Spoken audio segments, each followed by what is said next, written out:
Hey there, guys. Alright, today we are on to week 67 of the Great War. This time the third battle of the Isonzo, French despair in the Western Front.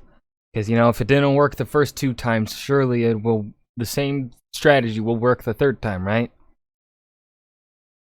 Alright. Before we dive in, make sure you go and check out the links in the description box below. I would love it if you joined the Discord and followed me over at Twitch. Alright. I'm not going to say anything else before we dive into the video. Let's just hop right in. Throughout October, the war was very active, to say the least, with action in the west, the east, the Italian front, Serbia, and Salonika. But for once, it's about to get a little bit calmer, as this week, 3 major battles come to an end. Yay! I'm Indy Nidell. Welcome to the Great War. Last week, the Italian and French offensives continued. The Russians used new tactics to stop the Germans, and the three-pronged invasion of Serbia continued, with desperate fighting often hand-to-hand. We also looked a little bit at the situation at Gallipoli, where Charles Monro had taken charge of the British and Anzac forces. On October 30th, Monro visited Cape Helles, Anzac, and Suvla the same day to get a feel for Gallipoli, and this is what he had to say about it all.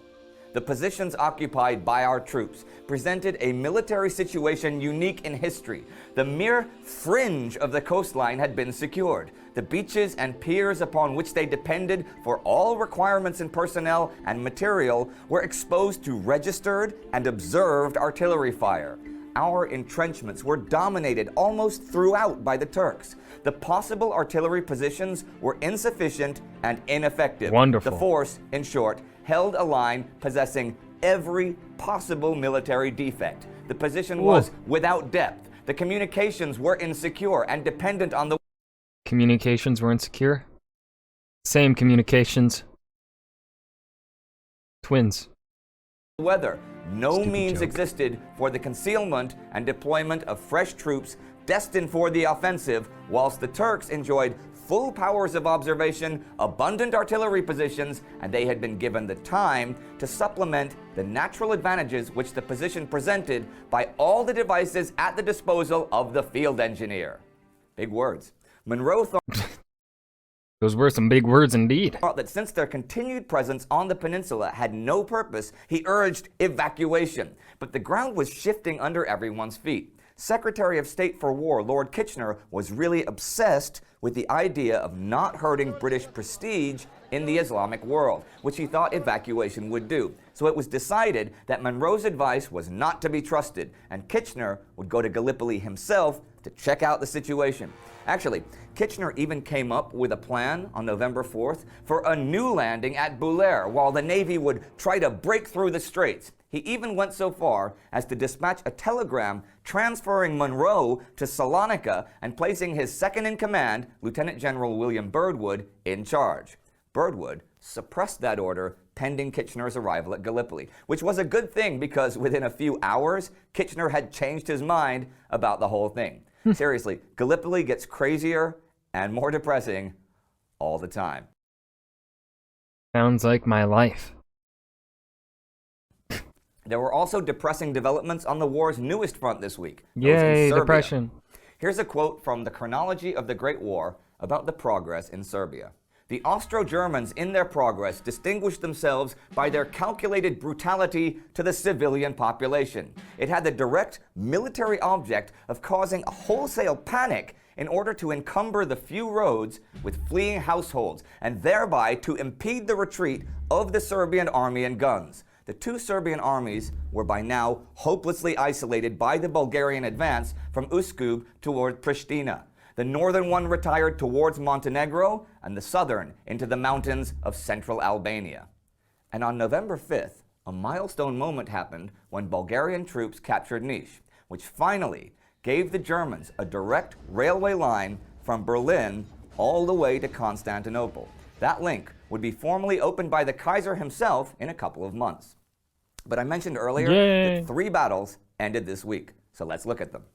On the Italian front, the third battle of the Isonzo River ended. 20,000 Italian soldiers had been killed in 3 weeks and another 60,000 wounded. As I mentioned in an earlier episode, the ratio of wounded to dead was higher on the Italian front than the others because the terrain was so rocky that bullets would ricochet and splinter the rock, causing far more injuries than usual, especially to eyes and faces. There would be no Italian breakthrough this time, much like the last 2 tries at the Isonzo. You know what? Italy, give it a 4th try. I think it'll totally work. The Austro-Hungarian forces had controlled the high ground overlooking the river and had watched the Italian preparations the whole time. Chief of Staff Luigi Cadorna had spread his forces along the whole line, rather than concentrate them against the main target, Gorizia, going so far as to even attack secure Austrian bridgeheads at Plezzo and Tolmino. Austro-Hungarian General Svetozar Borojevic von Bonya's defense was well organized, though when he counterattacked, his casualty rate was also heavy. Hey, here's a side note. I read that Borojevic's troops had a nickname for him, the Croatian Thickhead. I guess they were not his biggest fans. Still though, he was one of the Empire's most capable field commanders, and as we've seen over the past year, the Empire needed all of those it could get. Okay, that's one battle over, and the other 2 that ended this week were both on the Western Front and were both French But even if your most capable are still shit, maybe it is better to just get rid of them anyway. offensives. The 3rd Battle of Artois ended November 4th, and the 2nd Battle of Champagne ended the 6th. French casualties for Champagne were around 145,000 men, with the Germans taking about half that. If you look at Artois and Loos, where the British had mounted their own offensive, there were nearly 50,000 more French casualties there, for a total of 200,000 French casualties, around 60,000 British. So more than 250,000 Allied casualties against roughly about 120,000 total German casualties in the combined offensives. The French had advanced, at the cost of all those casualties, about 4 kilometers. Woo! Go France! And since they had, on just the Champagne front, fired nearly 3 million field artillery and over 500,000 heavy artillery shells, they were now basically out of shells.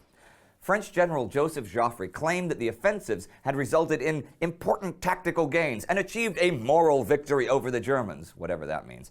But John Keegan, in the First World War, points out that Loos and Champagne, in strategic terms, were pointless, and that for all of the continuing bravery of the French soldier or the determination of the new British soldiers to prove their mettle, nobody gained more than a handful of kilometers of territory. And in Champagne, the German second line was not penetrated, even with casualties in the hundreds of thousands. Keegan writes, "It had been a doleful year for the Allies on the Western Front. Much blood spilt for little gain, and any prospect of success postponed until 1916. The Germans had shown they had learned much about defending an entrenched front. The Allies that they had learned nothing about means of breaking through.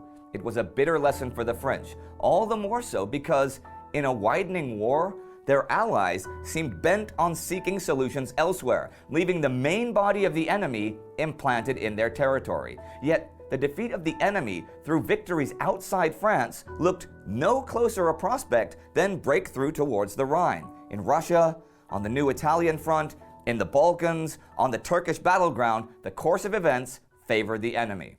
It was true. I mean, at sea and in the distant colonies, the Allies had the advantage. But how was that going to win them the war when they seemed to be losing everywhere else? The answer is obvious. It wasn't. Sure, there were bright spots, like over on the Eastern Front this week. Russians took 8,000 prisoners in Galicia on October 30th, and 5,000 more November 3rd as well. And Russian tactics last week had stopped the German advance, and Riga still seemed to be fairly safely in Russian hands. And here's another random note to round out the week. On October 31st, British troops began to use steel helmets. So that was the week. Some Russian successes and a bunch of Austro-Hungarian prisoners. More chaos and stupidity at Gallipoli. The Bulgarians, Germans, and Austrians rampaging through Serbia, menacing the local population, and major battles ending on the Italian front, in Artois, and in Champagne. 20,000. 45,000. 200,000. At this point, the death toll is so mechanical that it almost seems to lose meaning. But I'll bet a lot of you live in cities or towns with less than 250,000 inhabitants. So imagine if every single person in your town died in a matter of weeks. That's what kind of death we're looking at in Champagne. They didn't disappear, they died, meaning that their bodies remained, rotting or freezing as per the season. In this war, this happens every week, every month, all over Europe. So go outside and look at your town and imagine every last person there dead. Their blackened and torn corpses littering the ground, the buildings just burnt out shells. Welcome to modern war. The people who did witness these horrors were forever changed, and some of them wrote books to process what they witnessed. One of those was Louis Barthas, a French soldier who fought virtually the entire war. You can find our biography episode. Well, that was a depressing ending to this episode in particular. Usually they're not that usually they're depressing. Not this depressing. This one was